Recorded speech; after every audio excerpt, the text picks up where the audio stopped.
So students, in last session, we will take information about lesson number 9, last phase of struggle for independence. So today we are going to continue that same topic, same lesson, remaining points we have to learn in this lecture. So you can tell me if any problem is there regarding with screen, is it proper or not? Also in between, I will ask some questions. You have to give answers of their questions. Before this lecture, we learned different moments which were happened in our India for independence, for freedom, we can say. From our Satara district, also one person is very famous, Kranti Singh Nana Patil. He started the parallel government in our Satara district of Maharashtra. Also, that place of other places also very famous, like Uttar Pradesh, Azamgarh, Purnia in Bihar, Midnapur in Bengal, Balia and Azamgarh in Uttar Pradesh. So today we are going to learn remaining 3 points of this lesson. That is the Indian National Army, means Azad Hind Sena. This is one point. After this, we will take information about achievements of this army for our nation, for our India. Sorry, formation of the Indian National Army, how this army establishment happened or formation happened, and what they achieved. That is the third point we will learn in this lecture. And last point we have to learn, ending point of this lesson.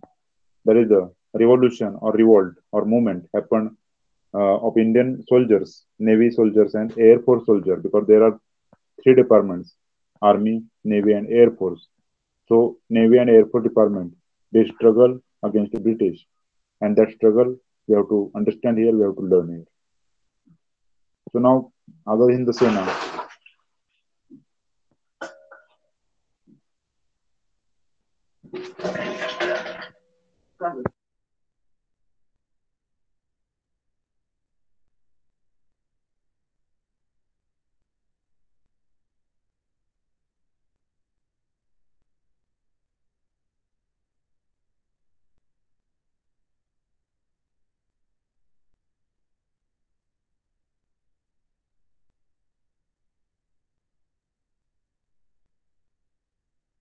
Okay. So my sound is clear for everyone, and my screen also clear for everyone. So I would like to ask some questions based on previous knowledge. Please give me answers of questions. Can you tell me what is the name of that person who founded that Tufan Sena? The name of that person.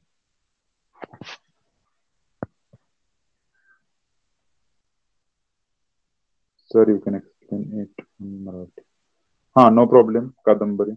Okay. In Marathi also I will explain. In Hindi also. Hindi में भी मैं बता रहा हूँ, मराठी में भी बता रहा हूँ. मराठीमध्ये पण सांगणार आहे. तुफान सेना कोणी इस्टॅब्लिश केली, कोणी स्थापन केली, त्या व्यक्तीचं नाव काय? Yes, Bapu Lad. We can call him क्रांती अग्रणी, JD, उर्फ एलियस, म्हणजे दुसरं एक नाव त्यांचं आहे. एक दूसरा भी नेम है, क्रांति अग्रणी JD बोलते हैं, बापूलाल भी बोलते हैं. ठीक, बरोबर आहे. Yes, that is right.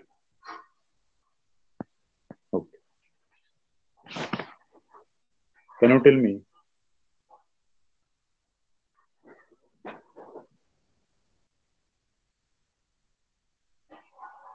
another one point I am asking here? Can you tell me about Quit India movement? Means the working committee of Congress passed that resolution on 14th July 1942 at the place of Wardha. So that time resolution happened. But can you tell me on which date, on which date this particular means one meeting happened, one session happened at that Gowalia tank, Kranti Maidan in Mumbai. Means that session actually that session happened for the declaration for deciding quit India movement. For this purpose, that meeting was there. Can you tell me the date and year? What was the year and what was the date for quit India resolution? When this meeting held in Mumbai, Maidan. I'm telling you place name. You tell me that year and date. Very easy question I ask you.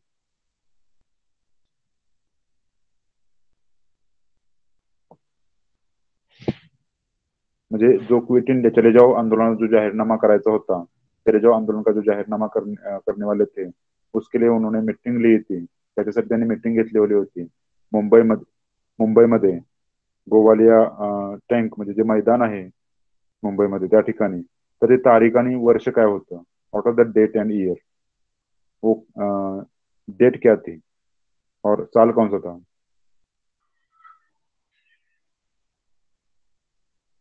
Please give me answer, then I can start next point properly. If you not understood question, you can tell me, sir, I not understood question. I will repeat it in proper way.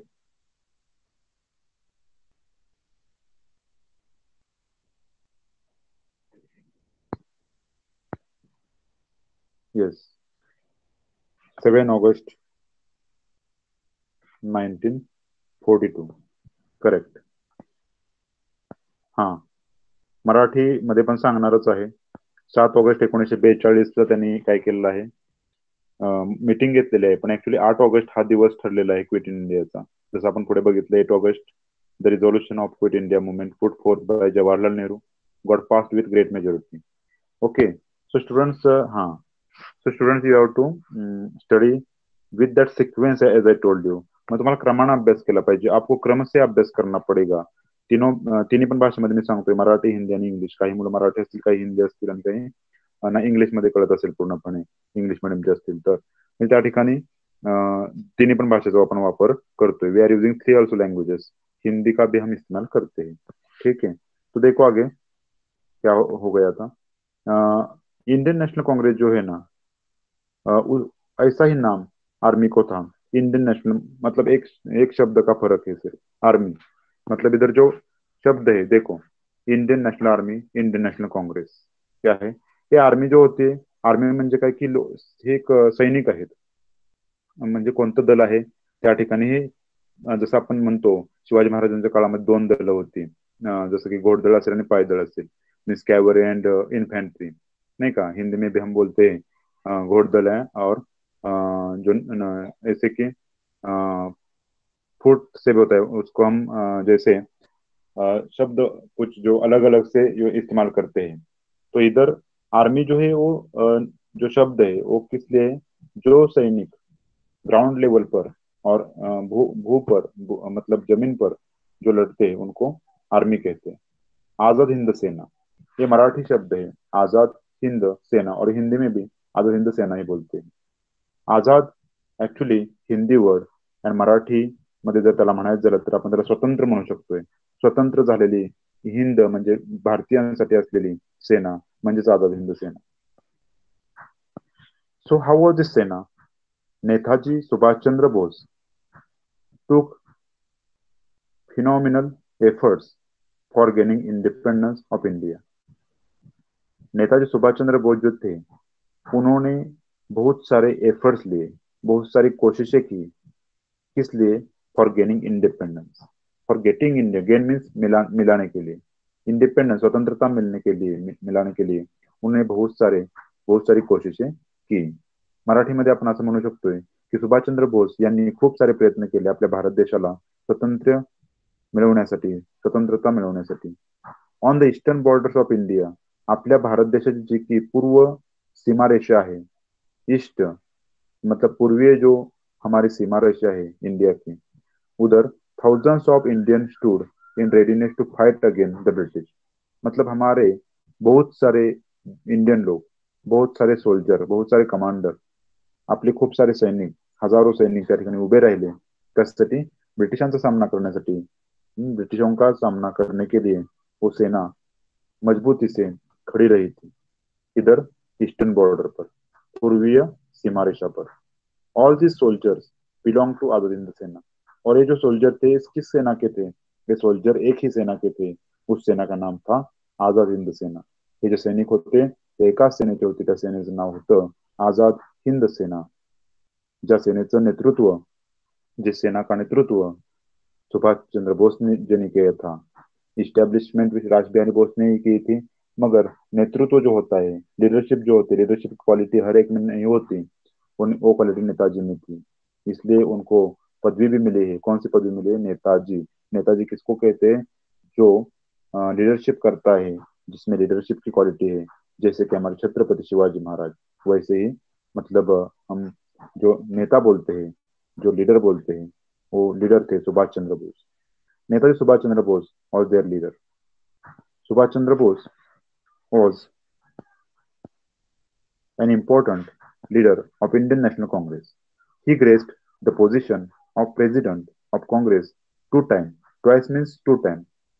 म्हणजे सुभाषचंद्र बोस हे खूप महत्वाचे leader होते, महत्वाचे म्हणजे प्रमुख व्यक्ति होते। वो प्रमुख थे और उन्होंने उनको जो पद मिला था, उनको जो पोजीशन मिली थी अध्यक्ष बनने की इस कांग्रेस में, इंडियन नेशनल कांग्रेस में, वो दो दो मतलब दो बार, दोन वेळा ते अध्यक्ष झालेले होते, twice. As per his opinion, त्यांच्या मतानुसार, उनके मत के अनुसार, while England was engage in second world war, अभी तो इंग्लैंड क्या है? बिजी है, एंगेज है। किधर एंगेज है? अभी तो ये युद्ध चल रहा है। कौन सा युद्ध चल रहा है? हाँ, सेकेंड युद्ध चल रहा है, सेकेंड वर्ल्ड वॉर चल रहा है, दूसरा महायुद्ध चल रहा था उस समय। सुभाष चंद्र बोले की अभी वो बिझी आहे, लोक ते आता काम म्हणजे व्यस्त आहेत, तिकडे बिझी आहेत, तर आपण ह्या संधीचा फायदा घेऊ शकतो। We can take advantage of this situation. Means Hindi में क्या बोलेंगे कि हम इस जो ये जो समय है, इस समय का हम इस्तेमाल कर सकते हैं, क्योंकि ये ब्रिटिश लोग अभी क्या है, बिझी, थोडे बिझी आहेत ते तिकडे त्या ह्याच्यामध्ये, दुसऱ्या महायुद्धामध्ये। The Indian should take advantage of it. So Indian should take benefit of it. Indian लोगों ने क्या करना चाहिए कि इस समय का कुछ अच्छी तरह से इस्तेमाल करना चाहिए, एडवांटेज लेना चाहिए। हाँ, लोगों ने फायदा घेतला पाहिजे करून। And make the movement more intense. और ये जो मूवमेंट है वो बहुत ऐसी इंटेंस बनाना है। इंटेंस मतलब बहुत ज्यादा तीव्र बनाने हैं, खूप खूप जास्त तीव्र करायचे आहे। If necessary, India should seek the help of enemies of England. अब क्या करने का?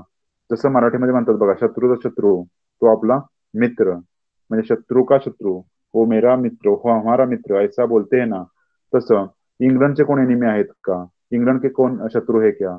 उस शत्रु को हम मित्र बनाते हैं और इंग्लैंड के मतलब अगेंस्ट हम युद्ध करने वाले हैं, और हमें करना पड़ेगा। तो ऐसा ही करना चाहिए इंग्लंड को हराने के लिए।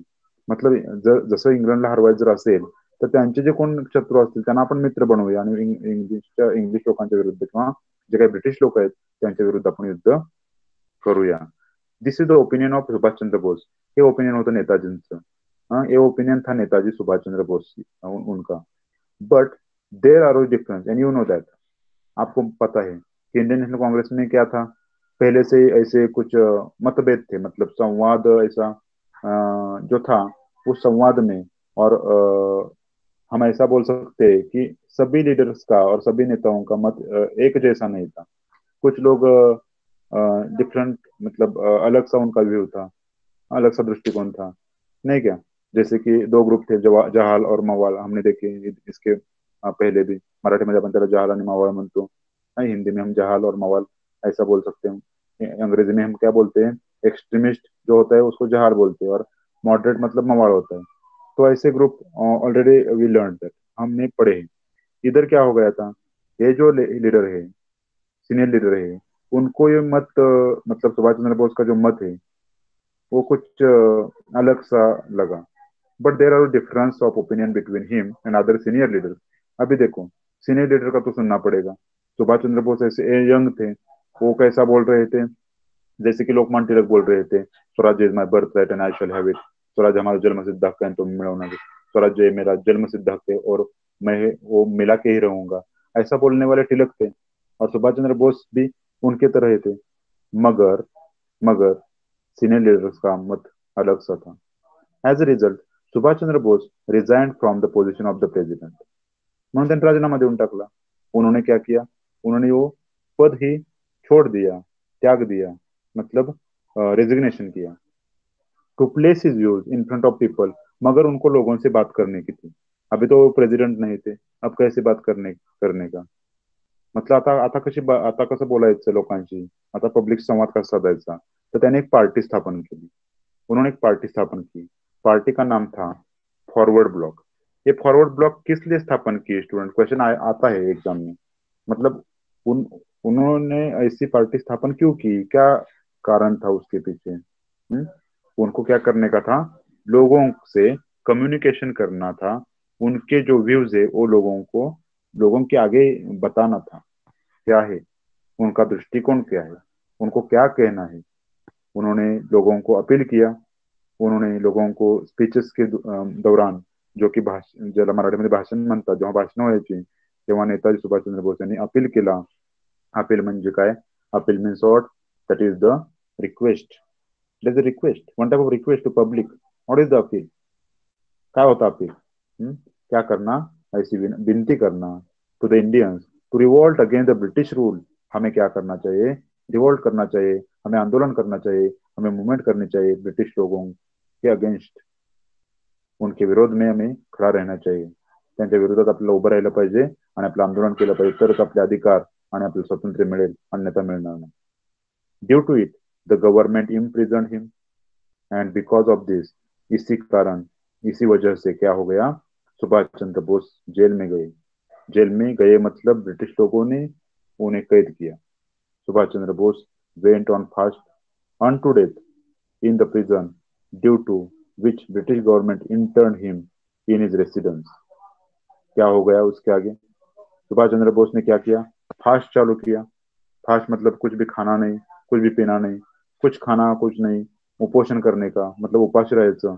आणि हे सुभाषचंद्र बोस यांनी चालू केलं, कधीपर्यंत, मरेपर्यंत उपोषण चालू केलं तुरुंगातच। ड्यू टू आणि म्हणून तर, विच इज जिसके कारण ही ब्रिटिश गव्हर्नमेंट इंटर्न हिम, म्हणून ब्रिटिश गव्हर्नमेंटने वेगळंच ठरवलं काय करायचं, त्यांना त्यांच्या घरामध्येच पहारा द्यायचा, घरामध्येच त्यांच्या लक्ष ठेवायचं। Intern means what, intern him in his residence, मतलब उधर, मतलब जिधर वो थे, रेसिडेंस था, ठीक है, उधर क्या करने का, इंटर्न करने का मतलब अभी वो प्रिजन में थे, अभी वो प्रिजन में थे, तो प्रिजन में भी उन्होंने जब फास्ट चालू किया, जब उपोषण चालू किया, तो ब्रिटिश गवर्नमेंट ने ऐसा डिसाइड किया कि वो अभी जिधर है उधर क्या करने का, इंटर्न करने का। इंटर्न मतलब क्या, कि giving attention secretly, giving attention secretly.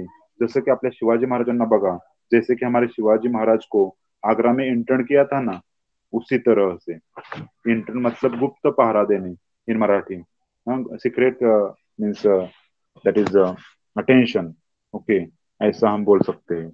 From there he escaped, same incident happen, same incident happened with Subhash Chandra Bose also, because you see that from Agra also Chhatrapati Shivaji Maharaj means escape, but that was different type of escape, means in that particular chest, other boxes, means in their boxes sweets and all, like this he escaped from there। But here Subhash Chandra Bose disguise means what, student? Disguise मतलब क्या, कि उन्होंने वेशांतर किया, उन्होंने वेशांतर किया, मतलब उनका जो कॉस्ट्यूम है वो अलग सा किया और वो भाग गए, छूट गए उधर से। मराठीमध्ये काय म्हणायचं, ते त्यांनी वेशांतर करून ते पळून गेले तिथून, त्यांनी सुटका करून घेतली स्वतःची। इन एप्रिल 1941 ही रेस्ट जर्मनी, कुठे गेले, जर्मनीला गेले। वेअर ही वेंट, का गए हो, जर्मनी में गए। तिकडे गेल्यानंतर त्यांनी काय केलंय, देन देयर ही फाउंडेड, उन्होंने क्या किया, उधर जाकर उन्होंने एक सेंटर चालू किया। सेंटर का नाम था फ्री इंडिया सेंटर। और ये सेंटर किन के लिए, किस लोगों के लिए था, दूसरे तीसरे कौन भी लोगों के लिए नहीं था, ये हमारे लोगों के लिए था, इंडियन लोगों के लिए था, आपल्या लोकांसाठी होतं हे free India center. From the Berlin radio station in Germany. जर्मनीमध्ये त्यांनी बर्लिन रेडिओ स्टेशन जे आहे तिथून बोलायला सुरुवात केली इंडियन लोकांशी. इंडियन लोगों के साथ उन्होंने संवाद चालू किया. He appealed to the Indian people to join the arm struggle. हमें अब स्ट्रगल ज्वाइन करना है, मगर ऐसे वैसे नहीं, हमारे हाथ में वेपन्स चाहिए.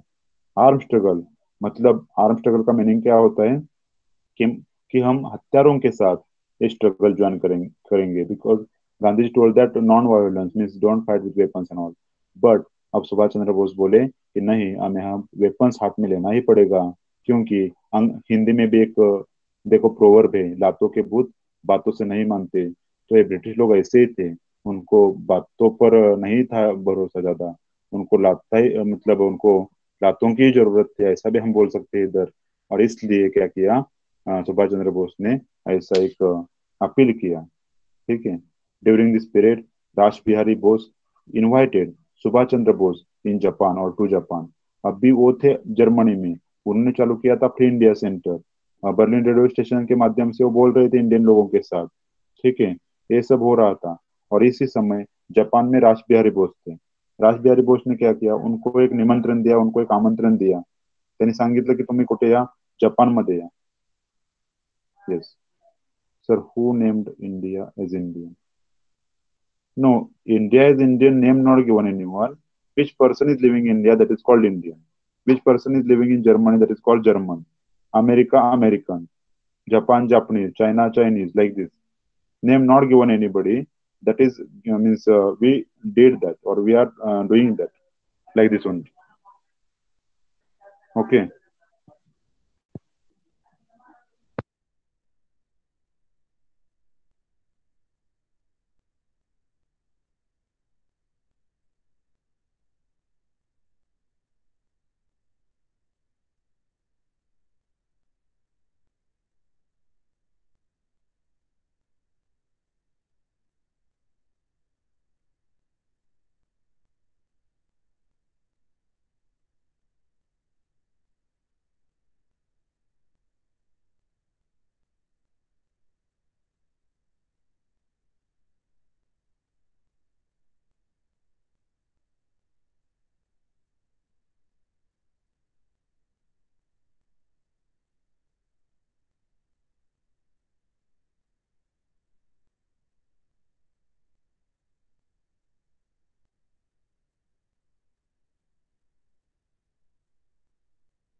Hello students, are you able to listen me?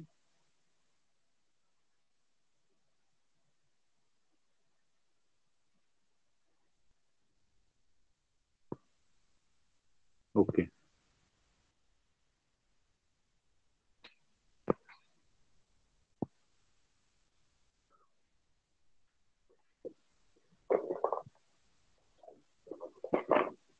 So point was going on about establishment of that Indian National Army also, and about work of Subhash Chandra Bose. So can you tell me,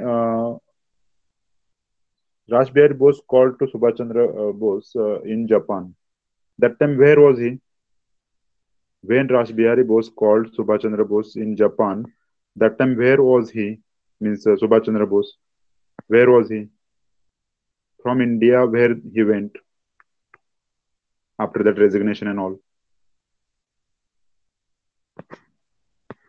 Can you give answer?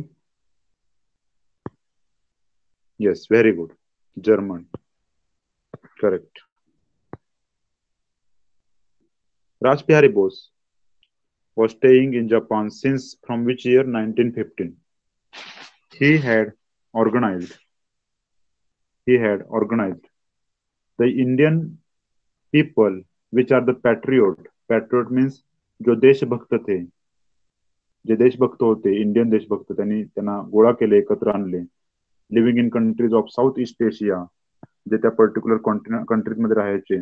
And established, here is a printing mistake student, E is remained, it is established actually. The organization named Indian Independence League. उस organization का नाम था Indian independence league. League का मतलब जो group होता है उसको लीग बोलते हैं.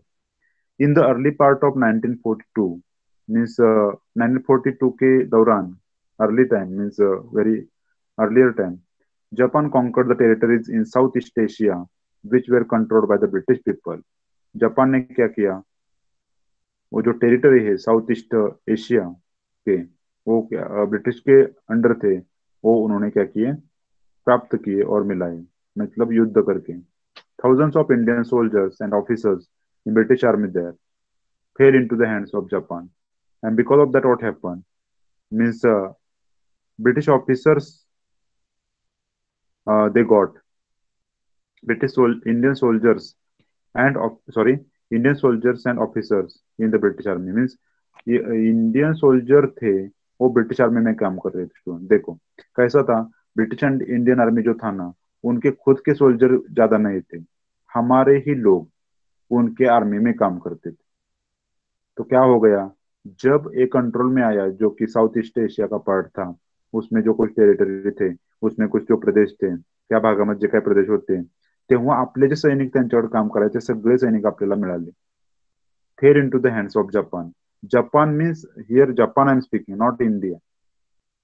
इंडियन सोल्जर जापान को मिले, ऐसा हम बोलते, बिकॉज जापान में जो काम कर रहे थे वो राज बिहारी बोस थे. राज बिहारी बोस हमारे भारत देश के लिए काम कर रहे थे. ठीक है. और राज बिहारी बोस ने क्या किया था? इंडियन जो कुछ पैट्रियट थे उनको कलेक्ट किया था. ये ऐसा मतलब ध्यान में रखो. ठीक है. Raj Bihari Bose with with the help of captain Mohan Singh form that battalion of this Indian prisoners of war.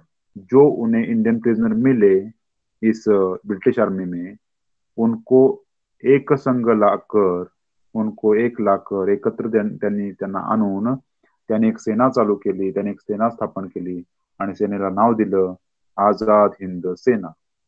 सेना को नाम दिया आजाद हिंद सेना, अंग्रेजी में इंडियन नेशनल आर्मी. लेटर अभी सुभाष चंद्र बोस को भी बुलाया था, बोलवलं होतं ह्याने, राज बिहारी बोस यांनी. त्यांनी सांगितलं नेताजी सुभाषचंद्र बोसना की तुम्ही लिडरशिप घ्या, आप लिडरशिप ले लो. और Netaji Subhash Chandra Bose became the leader of Indian national army. Student देखो कैसा है, बच्चे बहुत कंफ्यूजन करते हैं. मतलब एग्जाम में क्वेश्चन आता है कि Indian national army was established bye, और उधर ऐसे ऑप्शन भी आते हैं, सुभाष चंद्र बोस, राज बिहारी बोस, कैप्टन मोहन सिंह. तो बच्चे क्या लेते हैं आंसर, क्या लिखते हैं answer? Netaji Subhash Chandra Bose. Establishment done by Raj Bihari Bose, not Netaji Subhash Chandra Bose. Netaji Subhash Chandra Bose leader is different and founder is different. म्हणजे स्थापन करणारे वेगळे आहेत आणि नेतृत्व करणारे वेगळे आहेत. स्थापित करने वाला कोई अलग सा है, उनका नाम है राज बिहारी बोस, और लीडरशिप करने वाला कोई अलग सा है, उनका नाम है Netaji Subhash Chandra Bose. So don't confuse. I am telling you because students are doing like this, that's why. In October 1943, October 1943 में क्या हो गया, 1943 ऑक्टोबर महिन्यामध्ये काय झालं, Netaji establish that Azad Hind government. आता बघा, दिस इज द डिफरंट. हे अलग सा है, गवर्नमेंट मतलब अलग सा है और सेना मतलब अलग सा है. आजाद हिंद गवर्नमेंट जो स्थापन किया वो किसने किया, वो नेताजी सुभाष चंद्र बोस ने किया. इसलिए बच्चों का कंफ्यूजन होता है. वो सिंगापुर में किया. और ये आजाद हिंद आर्मी जो स्थापन हुई थी और आजाद हिंद सेना वो जापान में हुई थी. Shah Nawaz Khan, Jagannath Bhosle, doctor Lakshmi Swaminathan, Guru Bakhsh Singh Dhillon, Prem Kumar Sehgal, these are the people etc. where his chief associate. Captain Lakshmi Swaminathan also was there in that Indian National Army and she was the commander of that ladies department. म्हणजे ज्या काही ladies होत्या त्या ह्याच्यामध्ये soldier ladies पण होत्या त्या काळामध्ये आणि त्यांचं नेतृत्व करायला कोण आहेत, लक्ष्मी स्वामीनाथन. मतलब लेडीज लोगों का जो नेतृत्व करने वाली लेडी थी उसका नाम था लक्ष्मी स्वामीनाथन. जैसे कि उसका रेजिमेंट का भी नाम था, रेजिमेंट मतलब जो सोल्जर का ग्रुप होता है, जो एक गट असतो सैनिकांचा, त्या गटाचं नाव पण झाशीच्या राणीचं. आणि बघा तिचं त्या लेडीचं पण नाव काय होतं, त्या लेडीचं नाव काय होतं, त्या महिलेचं नाव काय होतं, लक्ष्मीच नाव होतं. बघा, राणी लक्ष्मीबाई जशी होत्या तशाच ह्या होत्या.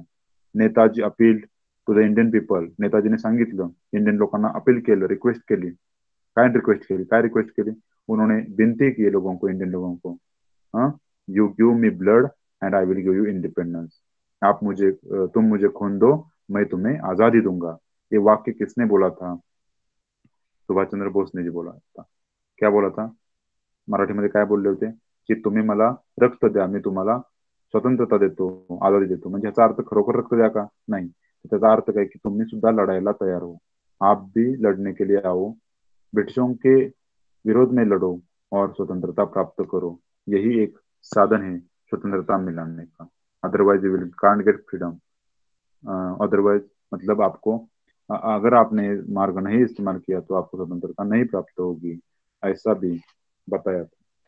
आगे जाकर स्टूडेंट्स हमें देखना है कि किस तरह से ये जो रिवोल्ट हो गए हैं, अचीवमेंट्स क्या की इंडियन नेशनल आर्मी ने और रिवोल्ट कैसे किए सोल्जर्स ने. इन नवंबर 1943 in November 1943, Japan conquered that islands, which are very famous island, Andaman and Nicobar, and handed them over to Azad Hind Sena और Azad Hind government, sorry Azad Hind government not Sena. तो Japan ने क्या किया, ये अंडमान और निकोबार आइलैंड, मतलब जापान का भी सहकार्य हमें था. Netaji renamed that islands with another name. Means for Andaman he decided Shahid, not Shahid. Or students will feel that Shahid any hero name or what. This is not Shahid, this is Shahid. And another is Nicobar. Nicobar's name Swarajya, respectively. No, so first one is Shahid and second one is Swarajya. In 1944, Indian National Army captured. Indian National Army ने क्या capture किया, क्या मिलाया, क्या प्राप्त किया, क्या conquer किया, Arakan province. Which province? Arakan province in Myanmar. Arakan province in Myanmar.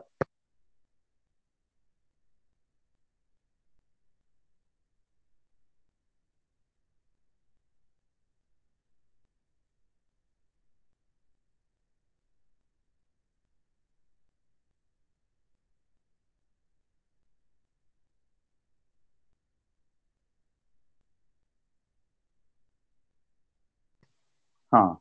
What do you ask? Rani of Jhansi regiment. Jhansi regiment means that is the soldiers troop is there, no troop group, that is called regiment. मतलब soldier लोगों का जो गट होता है, मतलब group जो होता है उसको रेजिमेंट बोलते हैं. आ गया then.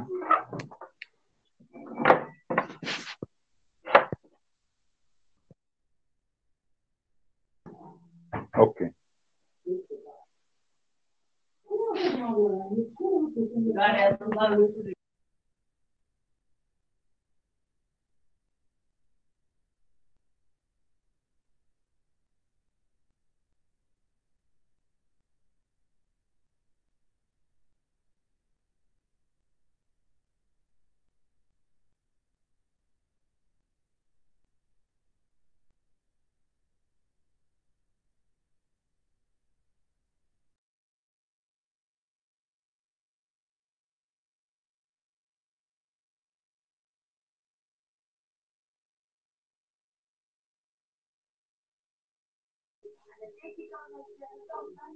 League means that is the particular organisation. League means organisation. जैसे कि मुस्लिम लीग थी, मुस्लिम लोगों की ऑर्गेनाइजेशन थी. ठीक है. और आपने और एक सवाल पूछा है वेदांत. बटालियन जो होता है, बटालियन जो होता है ना, मराठा बटालियन बोलते हैं. ऐसे बटालियन मतलब जो सोल्जर का जो ऐसे जो ग्रुप होते हैं, मतलब जो पर्टिकुलर लोग जो होते हैं उनको बटालियन कहा जाता है. जैसे कि मराठा बटालियन सेपरेट होता है ना, उसी तरह से. ठीक है. What is the meaning of upper words? Which upper words? Which upper words? Hmm? Battalion I told. Then regiment also I told. Then anyone remain? Vedant, anyone remain? Okay, you can ask if remain. Hmm? No, sir. Okay, huh. So you put message there. What is the meaning of upper word? That's why. Okay, okay. So achievements of Indian National Army. In November 1943, this point I was explaining you. Okay, so that I told you already. In 1944, Indian National Army captured that Arakan province in Myanmar. Posts on the eastern border in Assam were captured. In the same period, the campaign of Imphal remained incomplete because Japan stopped helping the Indian National Army. Now you can get point here, student.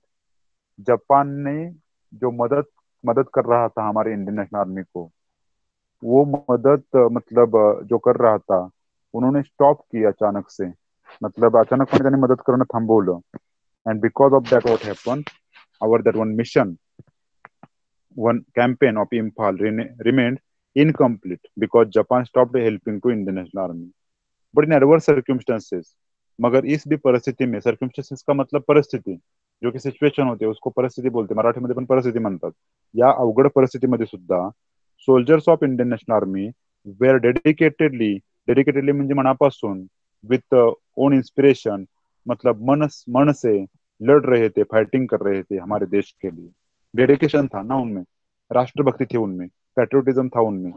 But in the same period Japan accepted defeat. Japan ने अपना पराभव स्वीकार कर दिया. On 18 August 1945, Subhash Chandra Bose died also in plane accident. Actually, this plane accident also means don't means how happened. That is also something different type of story we can say here. मतलब सुभाषचंद्र बोस पण या काळामध्ये मरण पावले विमानाच्या अपघातामध्ये. On this background, the soldiers of Indian National Army had to lay down their arms, and because of that, leader died. So that Indian National Army soldiers put their weapons down.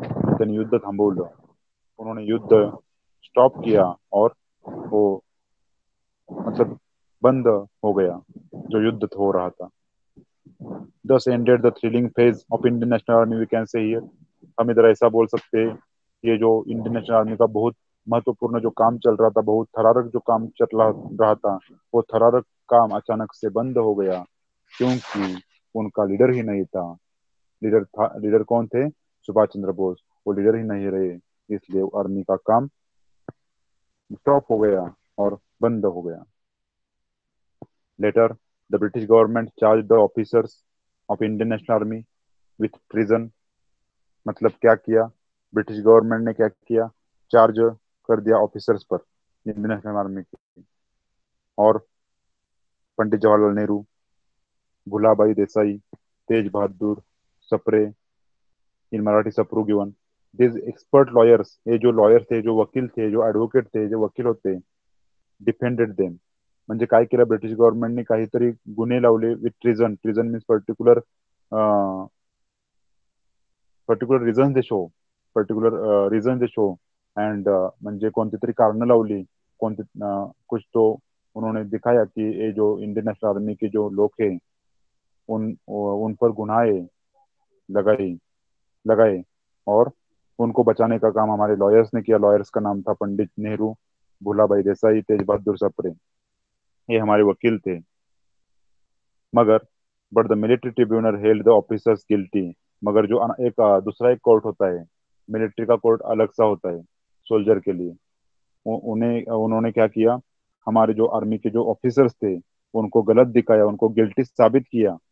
मतलब मराठीमध्ये आपण त्याला म्हणू शकतो की हे जे लष्करी court होते त्या लष्करी कोर्टानं काय सांगितलं की हे ऑफिसर खरंच काहीतरी त्यांनी चुका केलेल्या आहेत आणि त्यांना अटक झालीच पाहिजे, त्यांनी त्यांचं वर्तन चांगलं नाही. Means he became Gill he behaved they behaved guilty like this court told. They were sentenced that punishment. How much punishment? Not simple punishment. Life imprisonment. Life imprison को क्या बोलते हैं स्टूडेंट? जो कि मरे पर्यंत जेल, मतलब जेल अंटिल डेथ। जब तक वो मृत्यु नहीं होता तब तक वो जेल में ही रहेंगे, ऐसी पनिशमेंट मिली। Therefore there all severe unrest. हमारे लोग बहुत बहुत संतप्त हो गए, अनरेस्ट हो गए। अनरेस्ट मतलब जो नॉइज होता है, कमोशन होता है, ऐसी स्थिति निर्माण हो गई। Again the British government in the minds of Indian people and finally the British government had to suspend the punishments given by the military tribunal. मगर ब्रिटिश लोगों को ये जो निर्णय था वो पीछे लेना पड़ा और कैंसिल करना पड़ा, क्योंकि हमारे लोग बहुत संतप्त हो गए थे। और उन्होंने क्या किया, ये पनिशमेंट जो है मिलिट्री ट्रिब्यूनल, ट्रिब्यूनल मतलब कोर्ट, जो मिलिट्री कोर्ट ने दी थी ना, वो जो कुछ गुनाह दिखाए थे, तो वो निर्णय, वो ओपिनियन, वो जस्टिस जो जजमेंट दिया था कोर्ट ने, वो सस्पेंड किया, मतलब कैंसिल किया। बहुत अच्छा हुआ इधर। मगर आगे जाकर हम देखेंगे कि कैसे रिवॉल्यूशन हुआ। नेवी जो डिपार्टमेंट था, जो हमारे सैनिक कोस्टल एरिया पर काम करते हैं उनको नेवी कहते हैं। अभी भी नेवी है डिपार्टमेंट। और दूसरा डिपार्टमेंट एयरफोर्स है, जो कि एयरफोर्स मतलब जो सैन्य दल, विमान के, और विमान जो होता है उधर जो काम करते हैं उनको एयरफोर्स कहते हैं। The navy and air force soldiers with the inspiration and Indian national army, from the Indian national army, मतलब इंडियन नेशनल आर्मी से, आजाद हिंद सेना से उनको प्रेरणा मिली थी, उनको इंस्पिरेशन मिला था। Call discontent against the British government.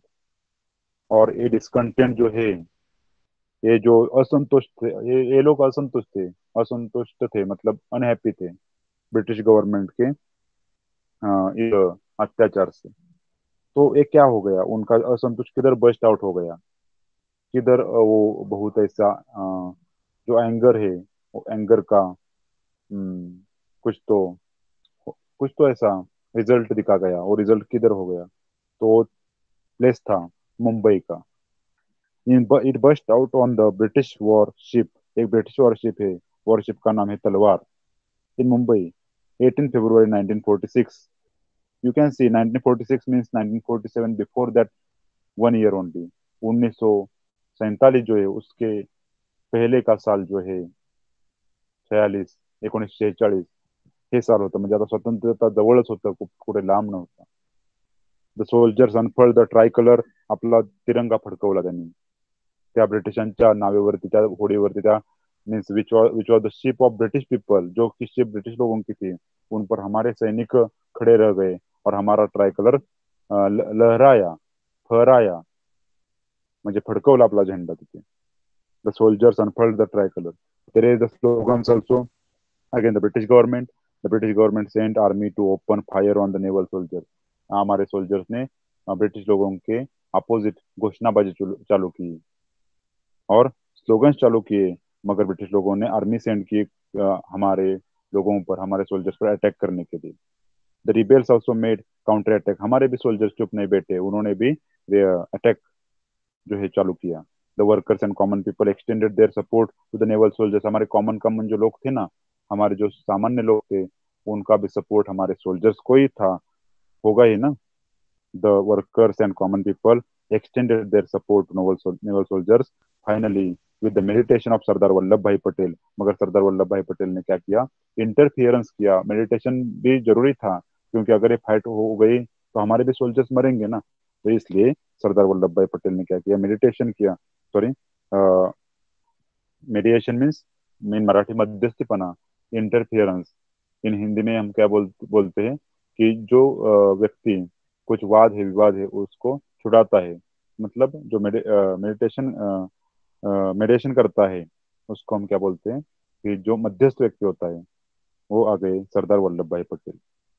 The naval soldiers let down their arms and because of that, इसे इसके कारण मतलब सरदार वल्लभ भाई पटेल ने उनको समझाया, और नेवल जो सैनिक थे हमारे, उन्होंने शस्त्र जो है वो नीचे रखे और युद्ध स्टॉप किया। मतलब वो युद्ध नहीं करने वाले थे अभी। To support the uprising of naval soldiers, to support the uprising of naval soldiers, the air force officers from Delhi, Lahore, Karachi, Ambala, Meerut etcetera went on strike. हमारे सोल्जर्स को सपोर्ट देने के लिए जो दूसरे प्लेस के कोस्टल एरिया के और शायद दूसरे सोल्जर जो थे जो कि काम कर रहे थे इंडियन नेशनल आर्मी में, उन्होंने क्या किया, स्ट्राइक किया। स्ट्राइक मतलब काम पर ही जाने का नहीं, काम करने का नहीं, बंद संप पुकारने, हम्म, काम नहीं करने का। These revolts were clear indication that sentiments of discontent, मतलब हम क्लियर जान सकते हैं इधर कि कैसी भावनाएं थी हमारे लोगों की, हमारे सैनिकों की, हमारे सैनिकों के प्रति, दूसरे सैनिकों के प्रति। ये सेंटिमेंट थी रियली। हमारे सैनिक बहुत बहुत ही स्ट्रांग थे, करेजियस थे, ऐसा भी हम बोल सकते हैं। बहुत शूर थे, धाडसी होते, असं मराठीमधून पण आपण म्हणू शकतो. These revolts were clear indication that the sentiments of discontent against the rulers had reached a climax. In this way, the period between 1942, जैसे कि छोड़ो भारत आंदोलन 1942 में चालू हो गया, 1946 में मतलब ये ऐसा सरदार वल्लभ भाई पटेल ने जो मेडिटेशन किया तो स्टॉप हो गया, शुक द फाउंडेशन। मगर ब्रिटिश पावर को बहुत ऐसा एक चेकिंग ऐसा हो गया था, मतलब उनको बहुत ऐसा बड़ा एक आश्चर्य, आश्चर्य नहीं बोलेंगे हम, जैसे कि शुक द फाउंडेशन मतलब उनको बहुत भयभीत हो गए थे वो, भय लग रहा था हमारे लोगों का। Through the quit India movement the severe discontent of Indian people against the British was expressed. हमारे लोगों का असंतुष्टपना जो होता कि वहाँ अनहैप्पीनेस, जो हमारे लोग असंतुष्ट है उनको पता चल गया कैसे लोग हैं। आर्मी नेवी एंड एयरफोर्स में कैसी पावर है, वो बैकबोन है सोसाइटी की, British power. Actually army navy and air force of the backbone of British power. ये जो थे ना सैनिक, वो उनके बैकबोन थे ब्रिटिश लोगों के। मगर हमारे जो सैनिक थे नेवी में और एयरफोर्स में, उनका भी करेज ब्रिटिश लोगों ने देखा कैसा था। They were also now opposing the British, मगर ये भी लोग क्या कर रहे थे, वो मतलब हमारे लोग उधर काम कर रहे थे और अब अपोज कर रहे थे ब्रिटिशों को, क्योंकि स्वतंत्रता चाहिए थी। Due to these incidents, the British rulers realized that they will not be able to empower India for a long period of time. हमें मालूम है कि एक मतलब 100 और 50 मीन्स 150, 150 वर्ष किंवा 150 वर्ष, 150 साल उन्होंने इधर क्या किया है, राज्य किया है। मगर अब ये पॉसिबल नहीं था, उन्होंने उस बार ही सोचा। बहुत जल्दी आए थे ब्रिटिश लोग, 1600 में ही, 1600 1600 में ही आए थे। ईस्ट इंडिया कंपनी की इस्टेब्लिशमेंट किए थे, जब जहांगीर जहांगीर इधर मुगल था ना, मुगल किंग, उसके समय वो आए थे। सो 150 साल उन्होंने राज्य किया था। अभी उनको पता चला कि हम नहीं कर सकते इधर राज्य, इधर हम राज्य करने के लिए लायक ही नहीं है, वो उनको पता चल गया। तो स्टूडेंट देखो, जैसे कि मैंने हिंदी में भी बोला था, लातों के भूत बातों से नहीं मानते। ब्रिटिश लोग को कुछ वैसे भी थे। कुछ क्वेश्चन आंसर है इधर। पहला क्वेश्चन है, direct of the first satyagrahi of individual satyagraha. Actually this box is cancelled, I told you that time, but it's okay for study you can do, it is extra work. The nationwide movement of 1942 is also called. And third question, in November 1943, Japan conquered Daidash Islands and handed them over to the Azad Hind government. Write down the answer in chat box. Three questions also. I will check over there.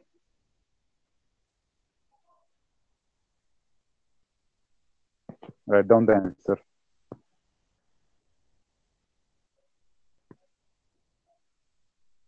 First one is Vinoba Bhave. Second one is August Kranti.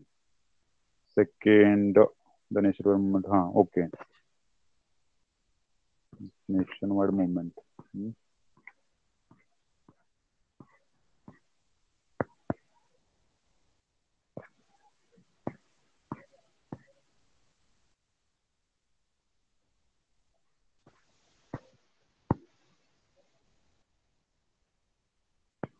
And third one. Third one. Andaman and Nicobar. Yes. Very good. Correct answer.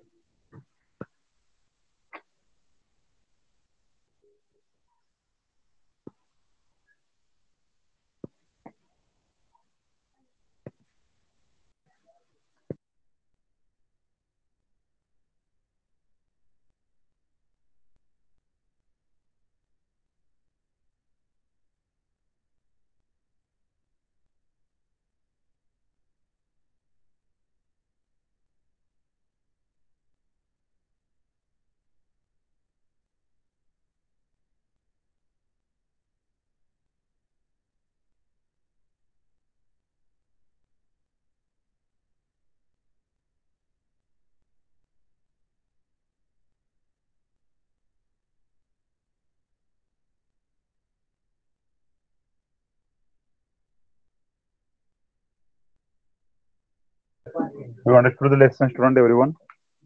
Have you understood the lesson? Any doubt, any query? Okay.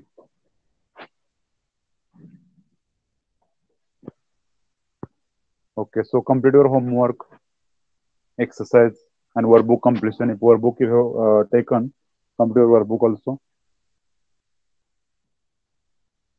Okay.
Okay. Then can we stop here now?